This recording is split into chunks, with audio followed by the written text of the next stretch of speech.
Live on Facebook. Live. We should be live.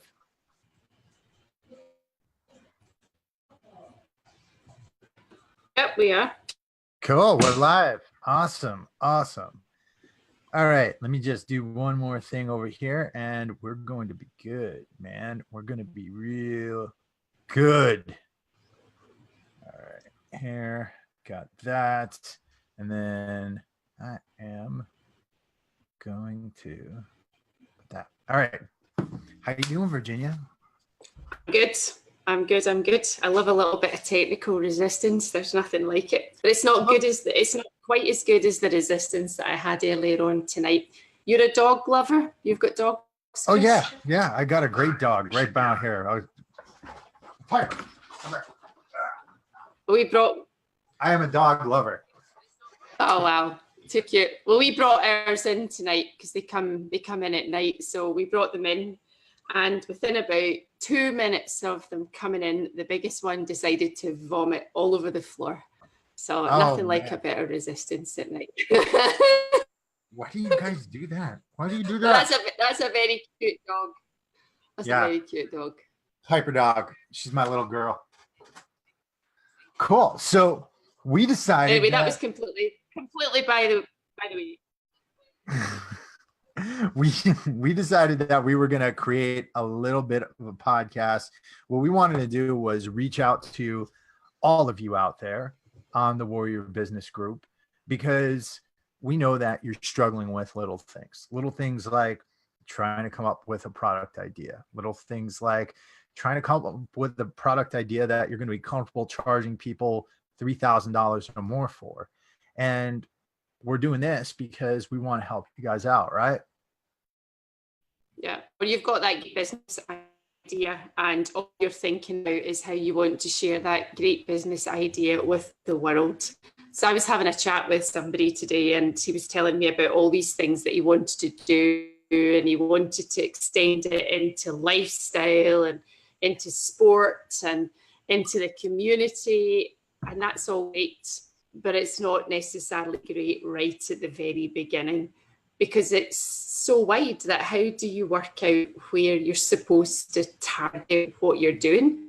And I always say that it's so much easier to formulate your product within your mind when you can see your imaginary audience standing right in front of you. What do they look like? What are they wearing? What are their hobbies? What age are they? What sex are they? What do they look like?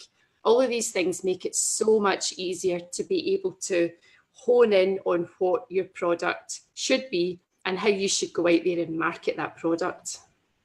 Well, you know, I think one of the big problems I see out there is that when people are going to start to create something, they look for the top of the mountain, right? They look at the top of the mountain and they say, you know what, if I'm going to do this, it's got to look like this company or it's got to look like that company. And so they don't cover their basics before they get started. And the basic is that it's really about solving people's problems. That's the simplest thing that business is, right? And you know, when it's about solving people's problems, the ideas become a little bit easier to come by, because then you can ask other people, well, what problems are you experiencing right now? What's keeping you up at night? What are the things that cause you to lose sleep? What are the things that are keeping you from enjoying your life, your business, your relationship, your body, you know, everything the way you should be? And I think it comes down to that simple act of coming up with a problem to solve, right? Oh, without a doubt, because that takes you away from that place of creating the product which you're then trying to sell to your audience. It's like, I've got this pencil and I'm going to sell you that pencil, when what the person needs is a label to put on their kids' school uniform and they don't want the name to come off. So it's not erasable. So I'm trying to sell you this pencil, but your problem is that you don't want something that's going to rub off. You want something that's going to stay there forever. And that's the difference between understanding what your product is the actual requirements of your customer and what the problem. Simple differentiation, but it's massive. As I said, it's the difference between trying to sell the pencil and then actually giving them the indelible ink, which is what they actually want to have. That, and here's the thing about selling anything, right? In order for you to sell something, there's one simple thing. So for example, Virginia, if you and I were going to have a lemonade stand competition, right? You and I we're going to set lemonade stands up in different locations in a city, right? What advantages would you want for that lemonade stand? What advantages would I want? Think about it. I'd want it to be in an area with lots of traffic, for example, an area with a lot of foot traffic. Okay, cool. And what else? What else would I want? Foot traffic. Nothing like putting me on the spot, is there? If I've got a lemonade I am stand. a little bit, but you've already gotten close to the bottom of it. But I want to see what else, other types of things you'd think up here, right? Well, I'm going to want space. For example, I'm going to want space where people can see me. So it's going to have to be a space that's safe and out of the way, but where everyone can see me. Going to be a lot of foot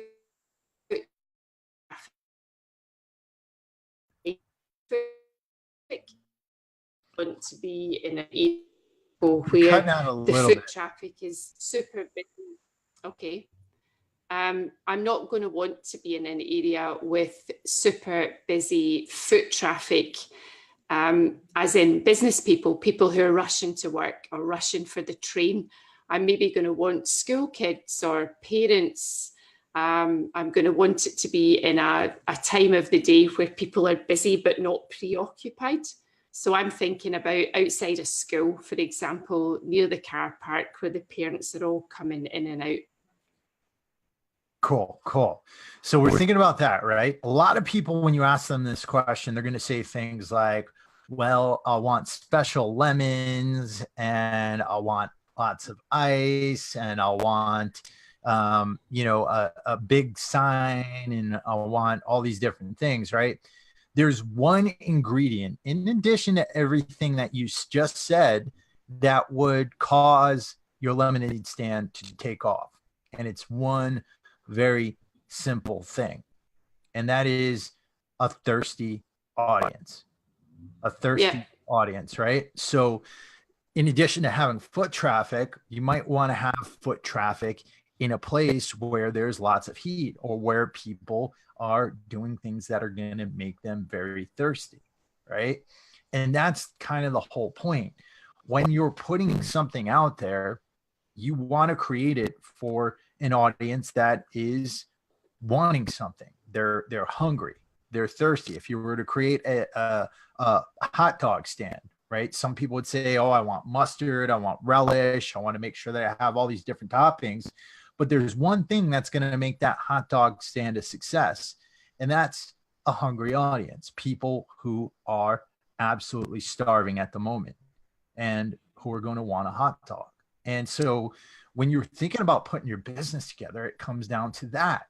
You've got to find that problem. You got to find the people who are hungry for the solution, and then you got to give it to them. Yeah, no, without a doubt. Otherwise, as I said, it's a bit like selling the pencil, isn't it? I'm not going to buy a pencil off you if it's not a pencil that I need.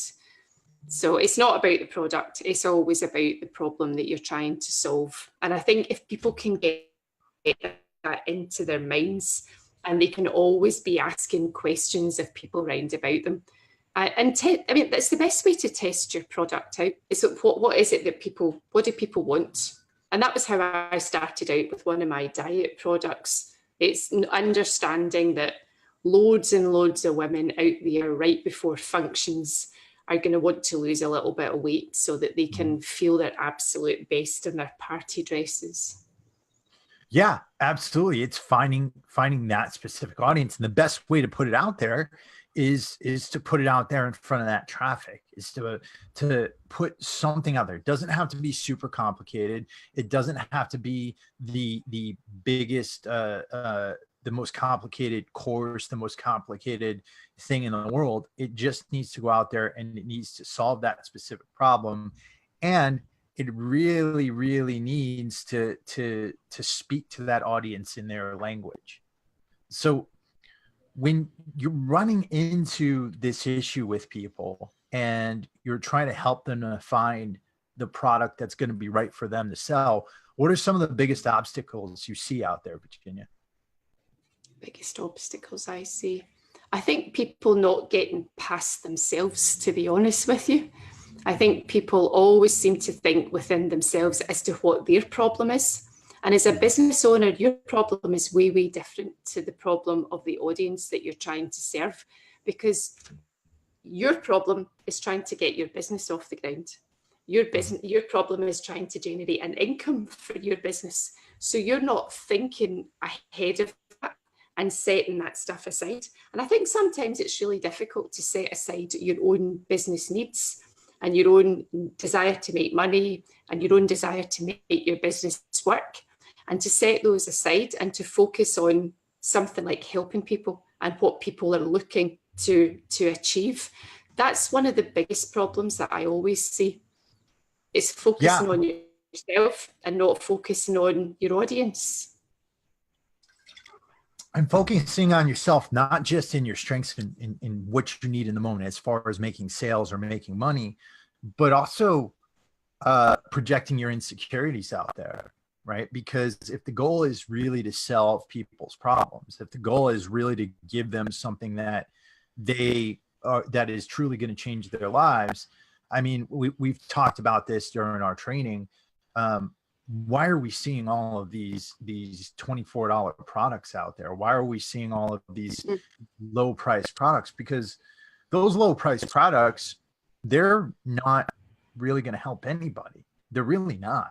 You know, you can do as much as you can. You could put as much of yourself into that product as you can. But if you are really going to try to solve somebody's problem for $24.99, you're not really going to end up giving them much of anything, because you're not going to be able to put much of your time, your effort, or your best stuff into that product, right?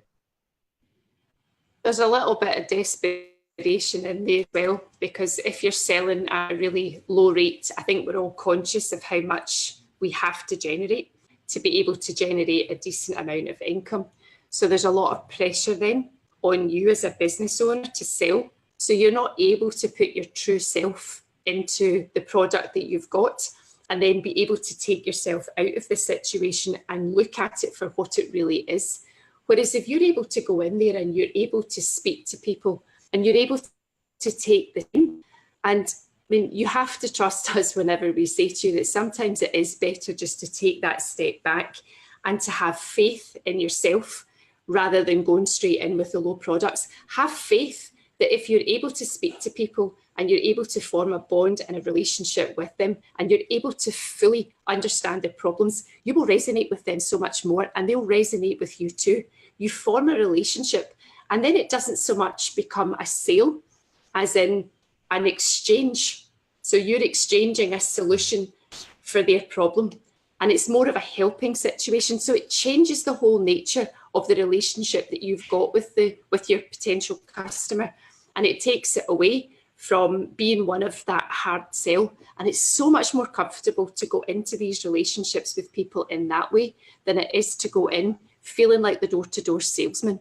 And that was a massive one for me, Chris, to understand that I was solving a problem, because it meant I was able to then put a decent price on my products and I didn't feel guilty. I didn't feel as if I was some kind of imposter. I don't know how, is this resonating with you? Yeah, it does, because I think that if you're going to underprice yourself and you are going to put yourself out there for a low price, and you're just going to try and market yourself to thousands of individuals, essentially what you're doing is you're no longer a coach, you're now an internet marketer, right? You're no longer a coach. You're turning yourself into an internet marketer. And yeah, of course, all of us, we have to understand internet marketing in this day and age. But if you're trying to market thousands of these products, basically what you're doing is you're setting yourself up to have most of your time just taken up by those activities, writing those emails that nobody's ever going to read, constantly trying to spam people, constantly trying to spam people's feeds, right?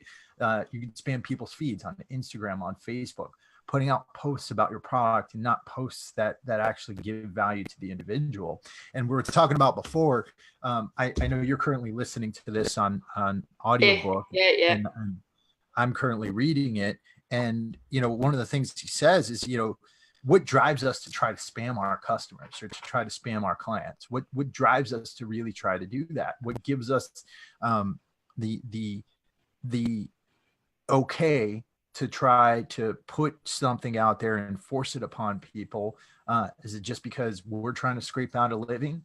And it's really not the way it works. So everything you're saying, as far as people not understanding how their customers are feeling, their potential clients are feeling, not understanding,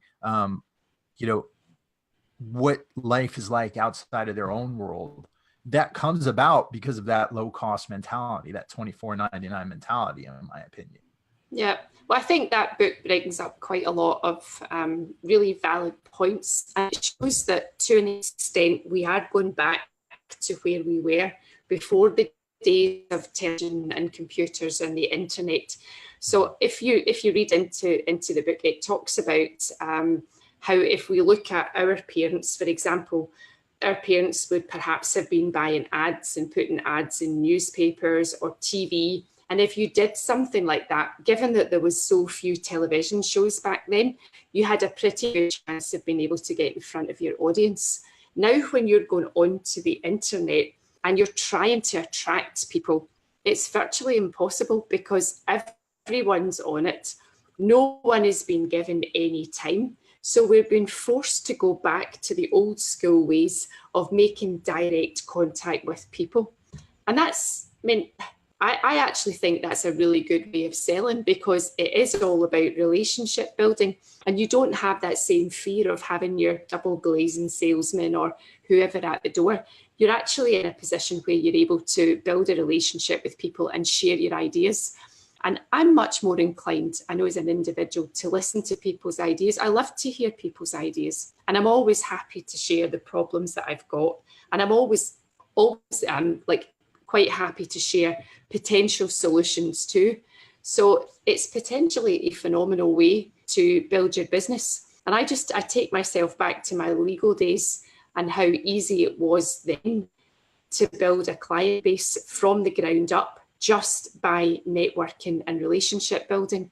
And it was a whole lot easier than it is now to go onto the internet. In fact, I'm not even excited by the prospect of trying to reach out to people on the internet.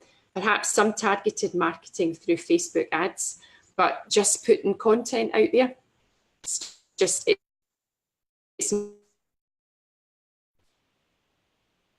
think you're frozen. So how are your networking skills, Chris? Are you a good...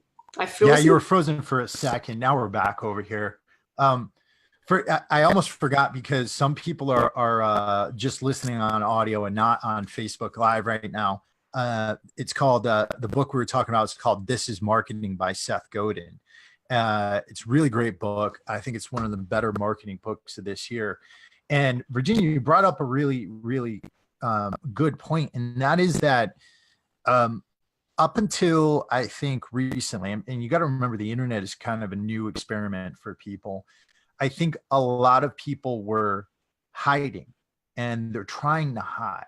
They're trying to hide behind all of the web activities they're doing. They're trying to hide behind their low cost products. They're trying to hide behind, the social media aspect of all these things. And the point is that if you really want to do business and you really want to make real money, you still have to know how to sell. You still have to know how to sell. And so a lot of this is going back to things the way they were pre-internet, right? Those old skills. And now I think in this day and age, in a lot of ways, because of the onset of social media, there's a whole generation of people out there who have a negative connotation in their mind as far as conducting a sales call or actually trying to sell people or actually trying to close people.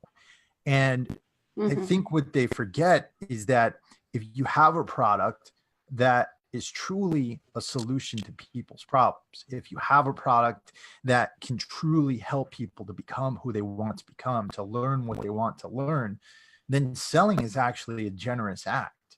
It is it is absolute generosity in helping people to get to their end state, to get to the solution that they need to improve their lives. Oh, you're depriving them though, aren't you? If you don't go out there and share. And I think it's a mindset shift. So get away from this whole concept of devaluing yourself by saying that you're in sales. Absolutely everything that we do day in, day out is sales, right down to getting your children to do their homework. In my lawyer days, bringing in new clients. I mean, I'm not going to glamorize my life as a lawyer. Yes, I had a law degree, and yes, I would go in and be party to big deals. But at the end of the day, the work just wasn't flowing in the door. I still had to go out and market. And we all sell. We just sell in different ways. So when was the last time you tried to persuade your children to do their homework? When was the last time you tried to persuade your children to come off their iPhone or their iPad? It's all selling. So it is all just a case of changing that mindset. You're not that double glazing salesman or whatever else. You're not out there with Amway. You're just trying to get your point across. You're trying to sell something. You're trying to stop something from happening if you want to look at your problem from that point of view. So it is just a mindset shift. So think about what it is that you're wanting to do and think about the ramifications of you not sharing. So if you've got this great product and you know that it's going to benefit people, think within your own mind, what are the ramifications of you not sharing that product? If you don't share it, people don't get to benefit. Or worse still, somebody else might come up with that very same product and solve all of those problems that you didn't solve in the first place. And that's one of those what if situations that we don't really want to happen. Right, exactly. And I think that's what people forget, is that there is an opportunity cost to not taking the action. And I see so many people out there, they're waiting and waiting and waiting. They have an idea in their heads. They're afraid to try it out. And they're afraid to try it out because they've got this idea that it needs to be absolutely perfect before you put it out there, that everything needs to be done, right then and there. And, one thing I'll tell you is that I've created both low cost products and I've created products worth several $1,000s. And I will tell you that the products worth several $1,000s are much easier to create than the low cost products for a few different reasons. The first one is that the low cost products, once you put those out there, they've got to be end to end completed. They've got to have end to end completion because you're not there working with the client as they're going through their ebook or their PDF or their course. And so that thing's got to be end to end completed. And you got to put a lot of information in there if you don't want to get a refund, right? And you're more likely to get refunds off of low cost products than you are for something that somebody's invested a significant amount in. The next thing is this: because you are putting out your best information, you have nothing to hide. You have nothing to hide. And so you don't have to double think everything you're putting into it. You don't have to think about how you're going to strategize to upsell somebody after this. You don't have to strategize how you're going to get more out of and squeeze more out of the sponge. You're putting your best into it right now. And because you're putting your best into it, what's going to happen is it's going to be much easier for you to create. You're going to have a much better relationship with the client. And those relationships could lead to many other things down the line. other opportunities, other business ventures, other things that could help you to vastly increase what you're doing at the moment. Yeah, and usually some kind of mentoring opportunity as well. So if you are doing some kind of coaching and it is your higher level product, if you're delivering that much value and you are solving a problem for a client, remember that at the end of the period of time of working with, there has been some kind of transformation, and you are then looking at some kind of ongoing relationship so that you can habitually build with them that whole transformation. If you've got that low cost product, you won't have the time or probably the inclination to stay in contact with that individual. So you'll deliver the product, it'll go out the door, they'll see you online, they'll do what they need to do, and then at the end of it, they'll walk away. There's very little chance of there being some kind of massive transformation because you're using that low value product so that you can upsell. So you're going to do the low value product with them. Something will happen, who knows what, because you're not monitoring it. And then you're going to try and upsell. And it's a whole load of work for like a tiny, tiny little return. So it's frightening though, because everybody wants to be earning an income, and to turn around and say to people at the outset, well, maybe you don't want to be selling all of these products. Maybe what you actually want to do is put some kind of red rope policy in place. If you're a nightclub and you've got your VIP list, and are you going to let them through the red rope? It's difficult to say to people that that's the best place to go when they're thinking, God, I just want to make some money. But trust the process, because the nightclubs are not short of people in their VIP suites. Right. And here's the other thing, and you mentioned something there as far as, people being desperate. The thing is this: if you're trying to make your money off of low cost products, it's not going to happen. It's not going to happen because you've got to sell thousands of these things. If you're selling something for $24.99, right? $24.99, and you want to just get to $100,000 a year, you got to sell 1,000 of those. 1,000 of those. Actually, no, it's 4,000 of them. I'm sorry, my math is a little off. You got to sell 4,000 of those in a year just to get to $100,000. Now, if you're a business owner and you're dealing with overheads, right? Up to a third, in most places in the United States, up to a third of your income is going to taxes. It's going to taxes, right? Simple as that. Okay. Plus, think about the rest of this. You've got to cover your bills. You didn't get in a business to make $40,000 a year. You didn't get in a business to make $30,000 a year, right? And a lot of you out there who are focused on these are praying for $40,000 a year. You're praying for it. That's not where you should be. It's a lot easier to scale a higher cost product.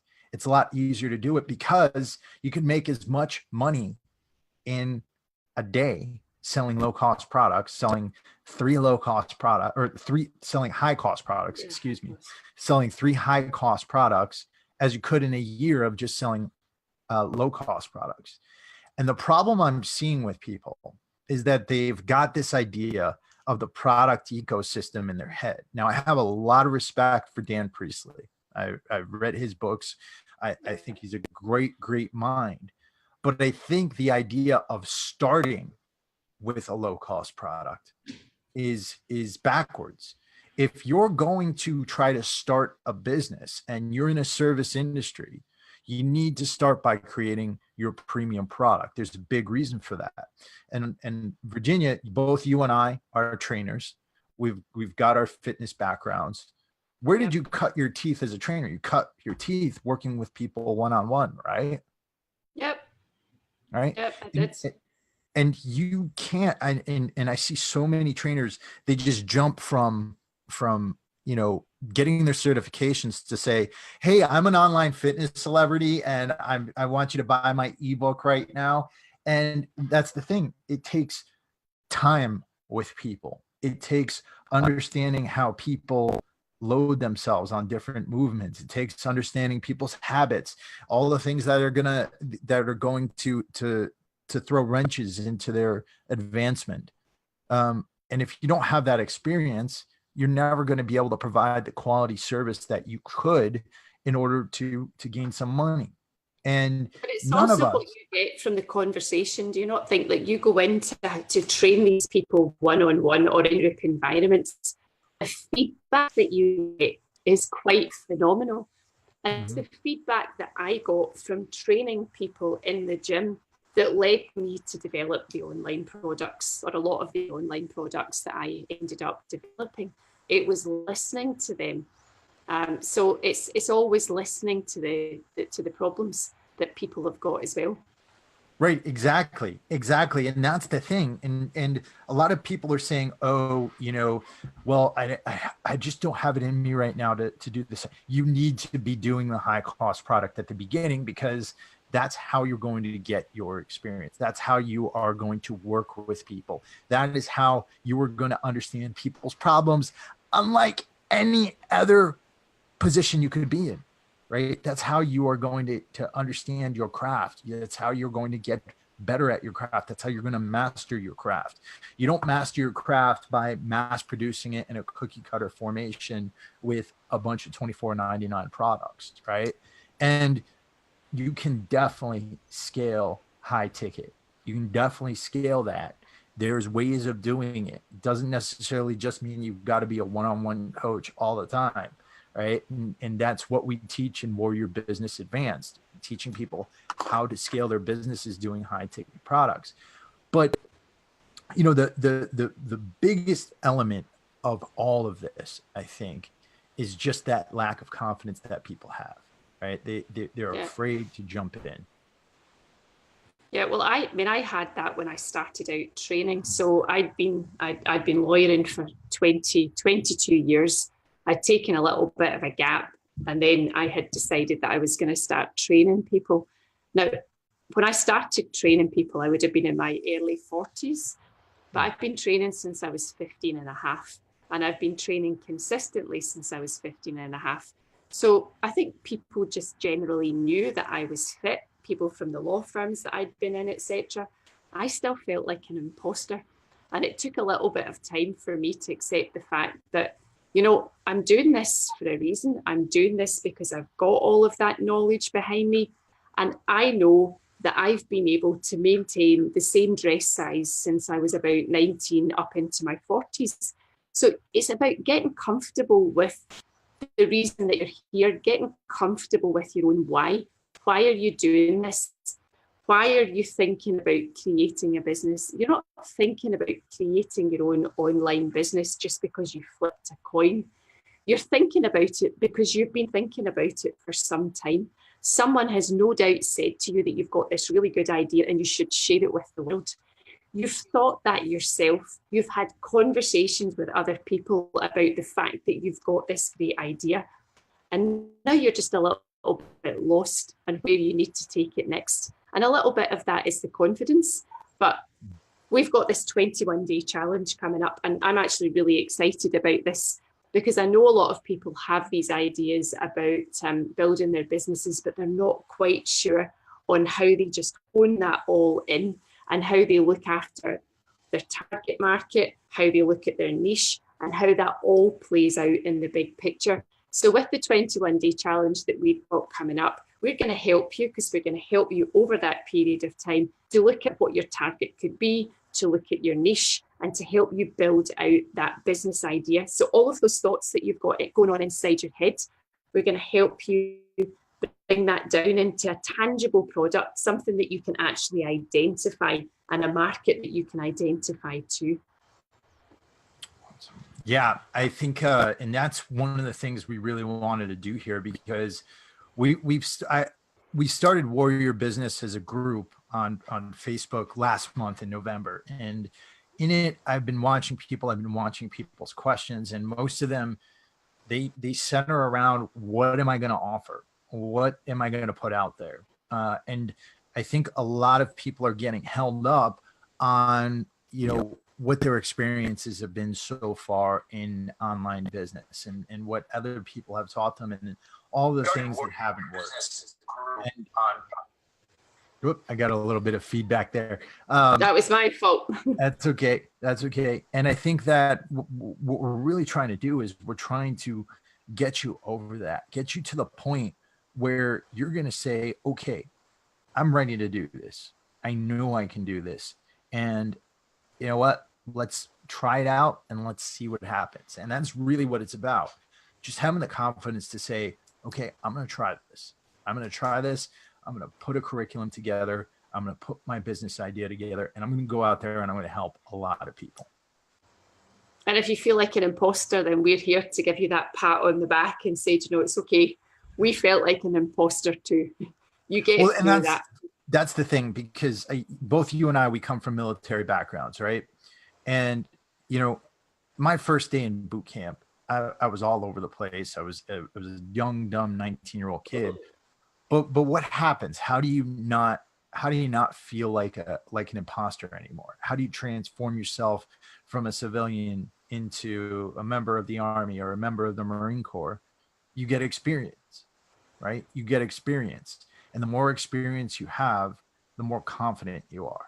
What's not going to make you more confident is sitting on your laurels and not doing anything and telling yourself year after year that you're going to get your business going when you're not doing anything at all, right? The only way to build confidence is to take action. And whether you succeed beyond your wildest dreams or whether you fail, you're going to get experience that is going to make you more confident. I promise you that. And that happens whether you fail or you succeed. Yeah, I like to look at it as not failure. And I'll tell you my story about my basic training. So I had been really fit, but I'd also gone to the States before I went to university, which is when I signed up. And I found Lucky Charms, you know, the cereal Lucky Charms. Oh, God. And I found little, oh, don't even go there. Lucky Charms and Little Caesars pizza. Oh, so my I was, God. when I had 4.5 months of eating Lucky Charms. I've discovered those are now banned in the UK. That's how bad they are. When I got off the plane after 4.5 months in the States, my parents didn't recognize me. So when I did my basic training, I had gone from being this really fit girl to doing my basic training, and I failed miserably. For whatever reason, they let me come back and have a second go at it. And by the time they let me come back and have a second go at it, I managed to pass. I was so mortified that I vowed I would never be unfit again. And I never have been unfit again. Wow. That was just the absolute hits.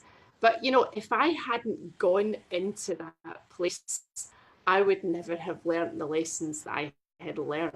And now, so when people say to me, well, you don't understand what it's like not to be fit and how you feel, I actually do. I do understand what it's like to be in that place where you feel gutter level from your fitness. So you're always able to resonate with people, always able to resonate with them. You're shocked, aren't you? Oh, well, no, I'm just thinking of the Scottish girl with the Lucky Charms, and I'm like, lucky. I mean, I got, you know, when I was a kid, I had the sugar. I couldn't stand the sugary cereals. They were messing with me. But I want to emphasize something you just said, because you said you know what it feels like not to be fit. We also know what it feels like not to be able to find a business idea. We also know what it feels like to be in that position where you are wondering how the heck you're going to get through and pay your bills the next month, right? I know that feeling, you know, and it's not a good feeling. And so I want you guys to understand that's one of the reasons why we do this. That's one of the reasons why we do this is because we don't just want to help you make a few sales. We don't just want to help you make a couple of $1,000s of sales or to have a good month or have a good year. We want you to be able to build and scale a business that is going to last you for the rest of your life. We want you to be able to predict when you're going to get your sales. We want you to know without a shadow of a doubt that if you do a certain amount of things, you're going to get a certain amount of clients, and be able to replicate that with a system again and again, and to be able to build that business out with a team. That's the difference between what we're doing here at Warrior Business and what everybody else is doing out there. Everybody else is trying to help you to make a quick dollar. They're trying to take you from zero to business. And we're not doing that. What we're doing is we're teaching you how to actually conduct the craft of business in this day and age. And that's the basis of what our first cohort is going through right now in Warrior Business Advanced. And that's what every cohort is going to go through as we take more and more clients through this process. But for now, for those of you who are still struggling around this idea, we've got this 21-day challenge. It's going to be launched at the beginning of next week. And we are going to do everything we can to help you to get to that point where you're comfortable with putting the business idea forward. Yeah, no, it's I'm excited about it. For me, it's all about feeling fulfilled. Despite spending all of those years in the legal profession, I never felt truly fulfilled. And I always knew that there was something else out there for me. And it didn't come easy for me. I spent a couple of years when I left law, just, to be honest, some days I would lie on the couch in the afternoon and watch TV and get up just before I had to pick the kids up because I didn't know where I was going. But when you get to that place of knowing your value, knowing your why, and getting up every day feeling fulfilled, knowing that you're living your passion, there is absolutely nothing out there that is more rewarding than that. And that's what I want to share with people. I want to help you find your why, find your purpose, discover that business idea that you know is inside you that you really want to share with people, and to get you to that place where you wake up every day feeling truly fulfilled, because no money can replace that feeling, that sense of fulfillment. And I've gone from the mega salary as a lawyer. Absolutely. And here's the other thing I wanted to mention here, because Virginia and I, we just recorded a new brand spanking new free training. And anybody who goes through this free training, they're going to get free one-on-one consultation calls from us. Those aren't pitch sessions. It's not us sitting down trying to sell you on anything. We're actually going to sit down with you. We're going to look at your business as it is right now, and we're going to help you to develop a blueprint for the next 6 months. And if you want to work with us after that as a client, if you want to take part in the 21-day challenge after that, that's absolutely fine. You can do either of those, or you could never talk to either of us again, and we're okay with that too. What I want to do is I'm going to put a link in the comments here on our Facebook group. And we are going to be putting that link out there. Please share that link out to anybody you know of who needs this. It's filled with a lot of helpful information. It's a webinar. I'm going to tell you right now, it looks completely live, but it's recorded. And it starts every 15 minutes. So you guys can get access to that. You can get access to that free training. You can get access to us for a one-on-one call. And then, like I said, you can either work with us as clients, you take part in the 21-day challenge, or you don't have to worry about anything else. But stay in the group anyway, because we're going to share a whole load of valuable information. Because at the end of the day, I think we're both confident enough to know that we'll be good. I think we've been through enough things now to know that we'll be good. So we're ultimately out there to share with you. Yes, we're operating a business, but we're quite happy to give you as much of our knowledge as we can, because I think we're both enjoying doing what we're doing. And that's why we've come together to deliver this as a team. Absolutely. Absolutely. And, I also want to mention, we're only looking to work with people who really want to work with us and who are ready to do this. We're not looking to work with everybody. And that's where the confidence comes from, because we know exactly who we're serving. We know exactly what problems we're here to solve, and we don't have to impress anybody. except for those who want to solve their specific problems. And that's what it's about. That's what business is about. Yeah, and I'm well known for being the trainer who turns people down and sends them off to other gyms, because if you come to train with me and I don't think you've got what it takes, I just tell you, nah, boo boo, not from me. And I'm honest about it too. I'll just say to people, I don't think this is for you. I require you to work really, really hard for a really, really short period of time, and I'm going to get you fantastic results, but I need you to be committed. And that's what it's all about at the end of the day. You need to be committed. And that's what we want. We want people who are going to be committed, who are going to apply themselves, because we know that if you commit to this and you apply yourself, you will get the results. And we know because we both live this life. And if you had told me that I would be where I am now a year and a half ago, I would probably have laughed at you. So I know what the potential is there to build. And Chris as well with his own businesses. So we need you to be committed and we need you to be dedicated. And we promise you that if you put in the work, you'll get the returns. You're 100% in control of your own destiny. Absolutely. All right, guys. So I want to thank those of you who watched us live on Facebook for watching us, and those who watch us recorded. Thank you as well. I want to thank everybody who listens to us on the new podcast. And we will be back at you within the next, I think, 24 hours, right? Yep. Yeah. We'll be back at you in the next 24 hours with another live. So see you next time. Bye. All right.